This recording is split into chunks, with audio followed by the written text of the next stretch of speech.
Israel, kenapa tidak dibinasakan Allah dia? Kenapa tidak dimatikan Allah? Menangis Syekh Abdul Karim Al-Maqdisi bercerita kepada Syekh Abdul Sattar. Syekh Abdul Sattar menceritakan itu berlinang air mata. Aku sekarang menceritakan itu kepada kalian dengan berlinang air mata. Kenapa tidak dibinasakan Allah SWT? Kaum Ad mati, hancur. Kaum Samud mati. Kaum Madian mati. Kenapa yang terlaknat ini masih hidup? Pertanyaan ini pernah kutanyakan kepada guruku di Al-Azhar, Syekh Muhammad Jibril. Syekh Muhammad Jibril, kenapa Allah tak binasakan Palestina? Kenapa Allah tak binasakan Israel di Palestina? Apa kata Syekh Muhammad Jibril? Kalau Allah membinasakan Israel, lalu kau masuk surga pakai apa? Allah biarkan mereka hidup supaya kau berjihad di jalan Allah. Belajar engkau serius sampai doktor, sampai profesor, lalu dengan uangmu, dengan harta. Selama kita tidak mampu membangun hubungan diplomatik, selama itu pula kita akan menghadapi peristiwa yang sama seperti hari ini. Buka hubungan diplomatik. Setelah itu tampil piawai untuk mendamaikan. Contoh Cina. Cina itu negara komunis. Tapi mendamaikan Timur Tengah. Timur Tengah itu ada dua kiblat, satu Saudi Arabia, satu lagi Iran.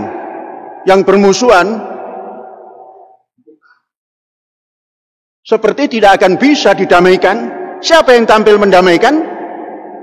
Cina komunis menyatukan negara yang beragama Islam. Saudi la ilaha illallah, Iran Allahu, simbol negaranya, dipersatukan oleh Cina yang komunis. Mengapa? Karena punya hubungan diplomatik. Lah yang mbok niru yang piawai begitu. Nggak apa-apa meniru yang baik itu. Daripada gegeh, keras kepala, mau membantu Palestina dan tidak mau berhubungan dengan Israel. Sehingga seperti najis bangsa Israel itu bagi bangsa Indonesia. Tidak najis.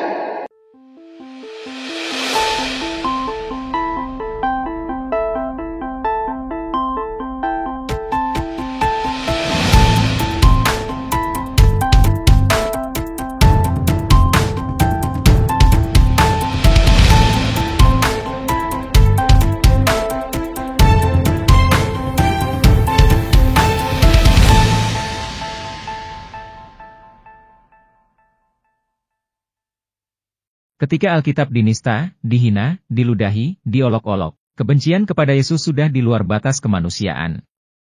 Padahal, dia tidak melakukan sedikit pun kesalahan. Dia tidak melakukan hal yang jahat. Dia penuh cinta kasih. Dia menolong, mengasihi, menyembuhkan dan membangkitkan banyak orang dari kematian. Pengajarannya benar, karena sesuai firman Tuhan, tidak melanggar hukum Taurat seperti yang mereka tuduhkan. Secara wajar, tak ada dasar untuk membenci apalagi menghukum Yesus. Karena yang dia perbuat adalah kebaikan dan kebenaran. Justru yang membenci dan menghukumnya memang adalah orang jahat, tidak baik dan hidup tidak benar, yang suka memelintir firman Tuhan, termasuk hukum Taurat. Itulah para imam kepala, ahli-ahli Taurat, tua-tua Yahudi yang karena iri dan dengki serta keserakahan dan ketamakan, membuat mereka kehilangan akal sehat. Mereka menghukum mati orang benar. Penghukumannya juga sangat dramatis. Sidang Jumat yang berbahagia, Syekh maupun kita semua mendengar bahwa tokoh umat Katolik di dunia, yakni Paus Fransiskus, sedang sakit.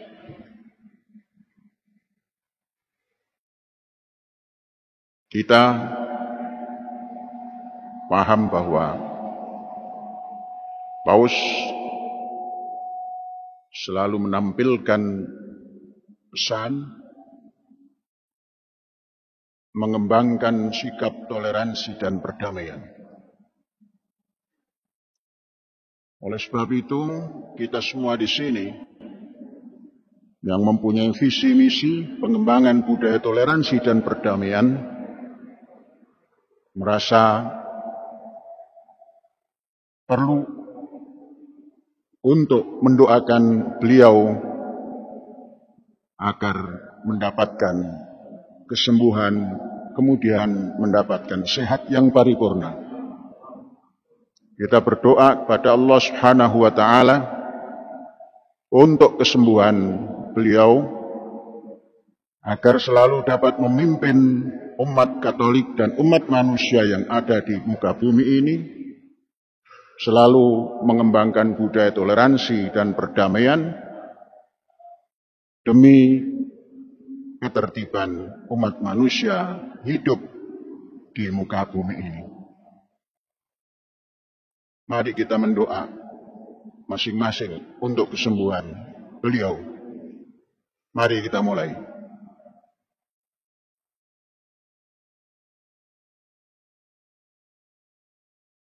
Amin. Terima kasih saudara-saudara.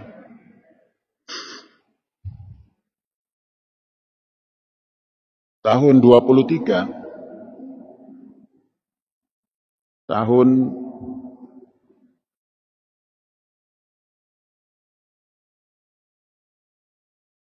terjadi macam-macam di Indonesia. Dirundung berbagai macam ujian. Selesai sambu, tampil Teddy Minahasa. Belum selesai Teddy Minahasa, timbul Hollywood, kata orang Sunda. Dana yang besar yang diduga tidak jelas.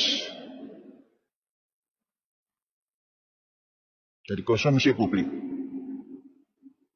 Kemudian yang terakhir terjadi sikap yang kurang dewasa penyelenggara negara untuk memegang perjanjian internasional, amanah internasional, yaitu Indonesia sebagai tempat pertandingan olahraga internasional, yaitu sepak bola U20 yang telah ditetapkan oleh Organisasi Dunia untuk Sepak Bola atas permintaan Indonesia.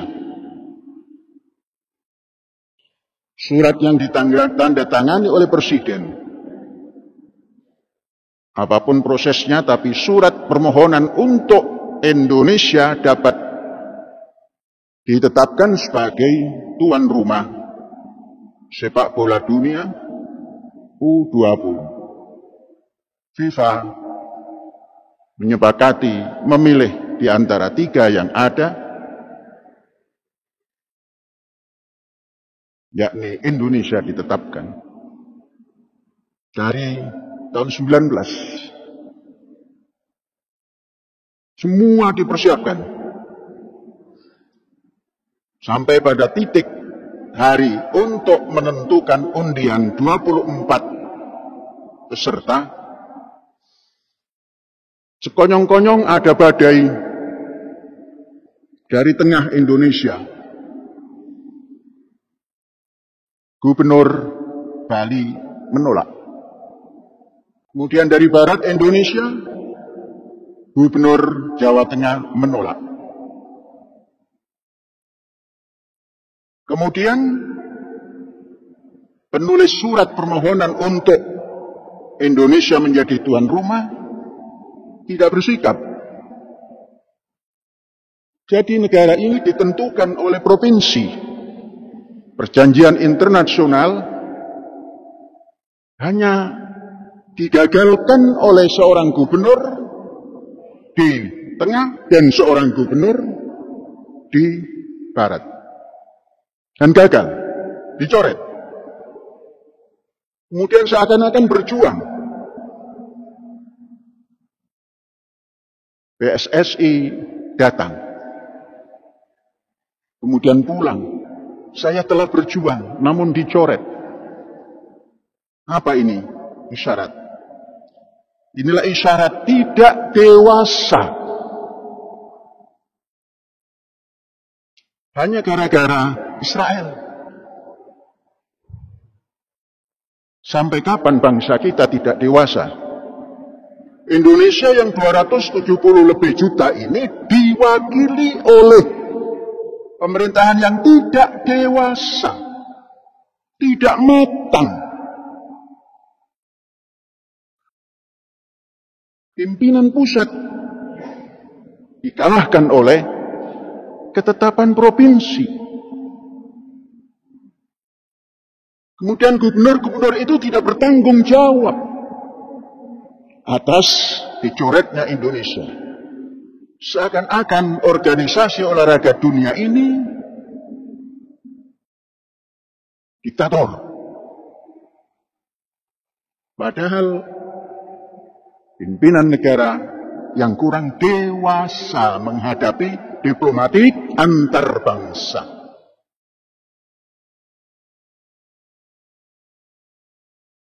Nabi Muhammad mengeluarkan manifesto 1000 tahun yang lalu. Ya ayyuhan nas, inna khalaqnakum min dzakarin wa unsa wa ja'alnakum syu'uban wa qabailan lita'arafu. Inna akramakum indallahi atqakum. Hai segala manusia, kami telah jadikan kalian semua dari laki dan perempuan, bangsa dan suku bangsa, adalah untuk saling mengenal. Ketahuilah, yang paling punya nilai umat manusia itu yang mampu mempertahankan prinsip hidup itu. Atqakum, yakni saling kenal mengenal. Terjadilah alasan tidak mau nerima karena ada Israel. Dicampurlah politik dan olahraga. Ini memang berjalan panjang. Politik dan olahraga itu dari sejak tahun 62. Presiden Indonesia ketika itu Bung Karno menentang pemisahan politik dan olahraga. Tapi konsekuen Bung Karno tidak mau ikut Olimpiade, mendirikan Ganevo, Game of the New Emerging Forces. Gagal Bung Karno. Itulah sikap Bung Karno ketika itu dan disepakati oleh bangsanya. Kemudian mengembang. Karena ada clash dengan Malaysia, keluar dari PBB. Mendirikan CONEFO, Conference of the New Emerging Forces. Apakah sekarang harus begitu? Pada ketika itu seperti layak. Masih adakah Ganevo? Masih adakah CONEFO? Pada zamannya mungkin layak.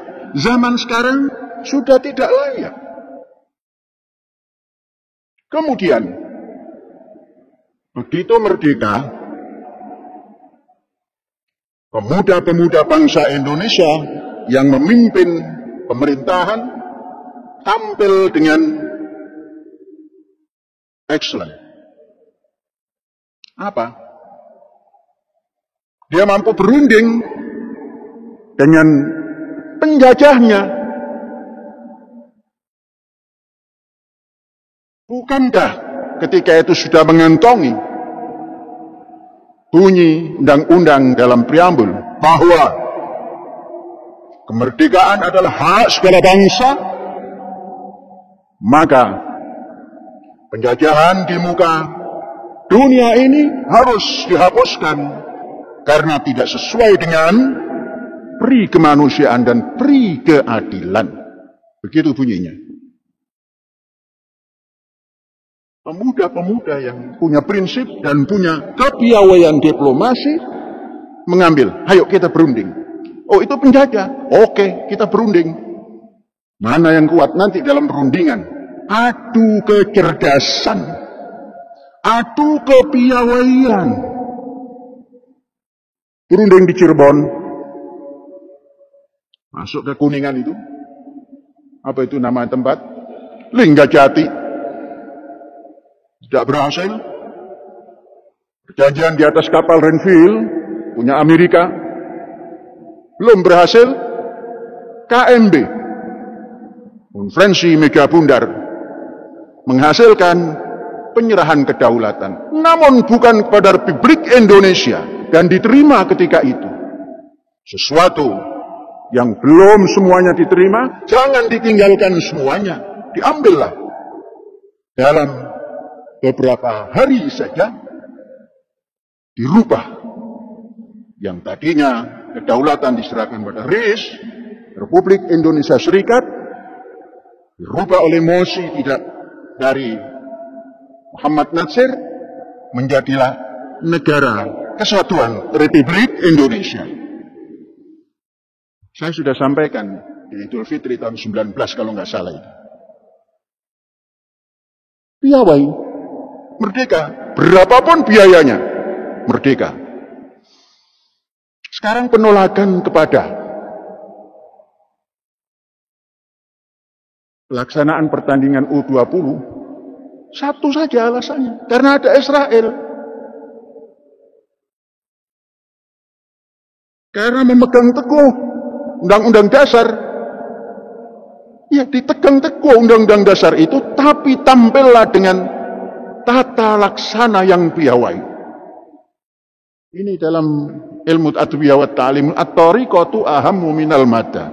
Cara itu lebih tinggi daripada materi yang dipertahankan ini. Ayo dengan cara apa mempertahankannya? Mengapa tidak dibuka hubungan agar bisa diskusi seperti tokoh-tokoh muda yang memimpin negara di tahun 45 itu, diskusi dengan penjajah dan menang? Mengapa kita tidak menyontoh ke sana? Bukan aib. Indonesia tidak membangun hubungan diplomatik, tapi mempertahankan Palestina. Palestina sudah merdeka. Apa buktinya? Indonesia sudah membuka hubungan diplomatik. Itu menandakan bahwa Palestina sudah merdeka. Kita mengakui kemerdekaannya. Apakah hanya itu yang namanya membela Palestina? Apakah hanya dengan mengorbankan sesuatu yang mestinya tidak dikorbankan, kemudian nanti tidur setelah ini, tidak kita bela Palestina, tidur? Tidak selesai. Kenapa tidak berani membuka hubungan diplomatik? Masuklah hubungan diplomatik dan buatlah kegiatan untuk mendamaikan dua tokoh atau dua bangsa ini agar dapat hidup bersama-sama dalam satu kawasan yang tidak saling mengganggu. Selama kita tidak mampu membangun hubungan diplomatik, selama itu pula kita akan menghadapi peristiwa yang sama seperti hari ini. Bukan hubungan diplomatik. Setelah itu tampil piawai untuk mendamaikan. Contoh Cina. Cina itu negara komunis, tapi mendamaikan Timur Tengah. Timur Tengah itu ada dua kiblat, satu Saudi Arabia, satu lagi Iran, yang bermusuhan seperti tidak akan bisa didamaikan. Siapa yang tampil mendamaikan? Cina, komunis, menyatukan negara yang beragama Islam. Saudi, la ilaha illallah. Iran, Allahu, simbol negara. Dipersatukan oleh Cina yang komunis. Mengapa? Karena punya hubungan diplomatik. Lah yang mbok niru yang piawai begitu. Nggak apa-apa meniru yang baik itu. Daripada kekeh, keras kepala, mau membantu Palestina dan tidak mau berhubungan dengan Israel. Sehingga seperti najis bangsa Israel itu bagi bangsa Indonesia. Tidak najis. Menyelesaikan yang seperti begini, caranya urakan. Masa gubernur bisa melawan keputusan kepala negara? Kemudian ada organisasi keagamaan ikut-ikutan. Kemudian ada LSM agama atas nama ulama memberikan fatwa kepada olahraga. Inilah yang tidak dewasa. Dari Masjid Al-Hayat ini hari Jumat kita sampaikan. Belum dewasa. Belum matang. Jauh daripada pemuda-pemuda yang tahun 45 sampai tahun 50, 49 akhir mencapai titik final yang dikehendaki walaupun tidak sempurna. Disempurnakan dalam perjalanan. Walaupun dalam perjalanan Bung Besar membuat keputusan yang semestinya itu keputusan cocok pada zamannya. Zaman sekarang sudah piawai anak-anak kita, pemuda-pemuda kita. Libatkan dalam diskusi politik. Libatkan dalam diskusi hubungan internasional. Jangan diklaim bertentangan dengan undang-undang dasar. Tidak ada yang bertentangan. Kalau menghapuskan penjajahan, lantas kita tidak memberikan jalan keluar pada yang dikatakan menjajah itu, walaupun tanda petik, nggak bakal.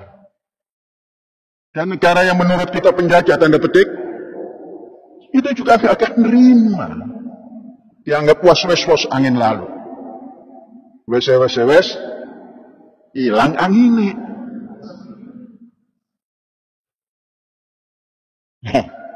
Ramadan ini ceritanya. Mau didengar bagus, tidak didengar bagus. Mau setuju bagus, mau tidak setuju, nggak apa-apa. Terus kita kumandangkan. Buat hubungan diplomatik, satukan pandangannya untuk saling berdiri sama tinggi, duduk sama rendah antara Israel dan Palestina. Hada wallahu yar'ana wa yakhwadina walhamdulillahi rabbil alamin. Merdeka! Mulai dari proses penangkapan, hingga peradilan yang tidak adil dan perlakuan yang tidak manusiawi serta tindakan sadistis, keji dan tanpa nurani sedikit pun. Sebelum disiksa dalam jalan salib, Yesus sudah didera, dihina, dinista, diolok-olok dengan penuh kebencian. Semua hanya karena provokasi dan hasutan para imam kepala CS. Yesus yang adalah Raja dan Anak Allah, dinista, dihina dan diolok-olok seenak perut mereka tanpa belas kasihan sedikit pun sebagai anak manusia biasa. Dia dipakaikan jubah ungu sebagai tanda kebesaran, kerajaan. Padahal maksudnya adalah penghinaan. Bukan tanda penghormatan. Mereka kemudian memberikan tongkat kerajaan, namun dari buluh sebagai bentuk penistaan, penghinaan dan olok-olok. Jadi seakan-akan tongkat, tapi bukan. Malah buluh itu kemudian diambil untuk menggebuknya. Setelah itu mereka berlutut seakan-akan memberi hormat, padahal adalah penistaan. Mereka pun meludahinya sebagai bentuk penghinaan yang amat sangat. Tidak cukup sampai di situ. Karena seorang raja selalu memakai mahkota, maka Yesus juga diberi mahkota. Tapi bukan mahkota perak, emas apalagi dari berlian. tapi dari duri yang tajam. Mereka memakaikan mahkota duri itu di kepalanya dan menancapkan duri di dalam daging dan batok kepalanya, sehingga darah pun mengucur ke wajahnya dan kepalanya mengeluarkan darah dari muka dan belakang. Akibat hantaman diri tajam itu. Demikian keji perbuatan mereka. Begitu kejam dan sadis perlakuan mereka.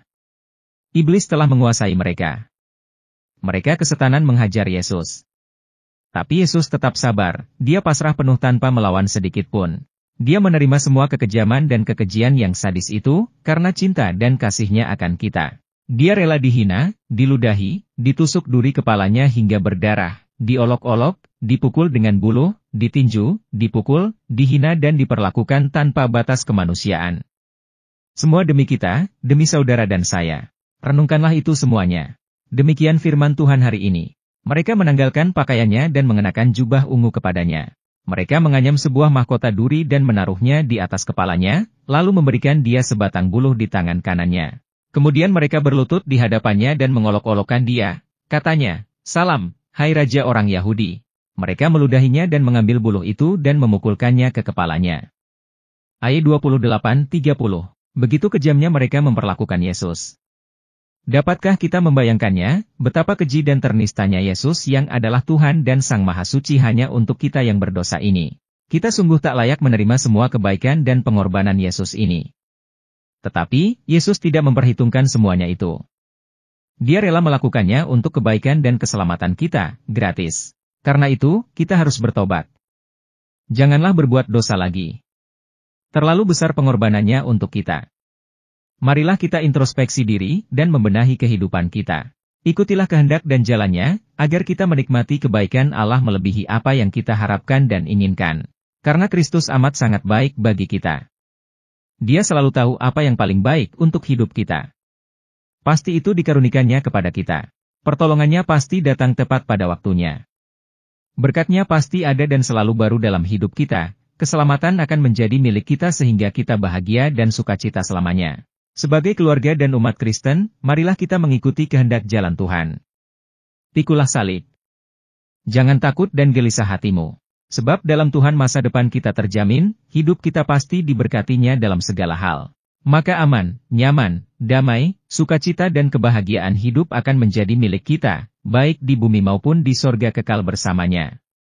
Amin. Doa, Tuhan Yesus, terima kasih atas pengorbanan MU, kuatkan kami memikul salib dan teguhkan iman kami melayani Engkau, pakai kami seturut kehendak MU. Amin.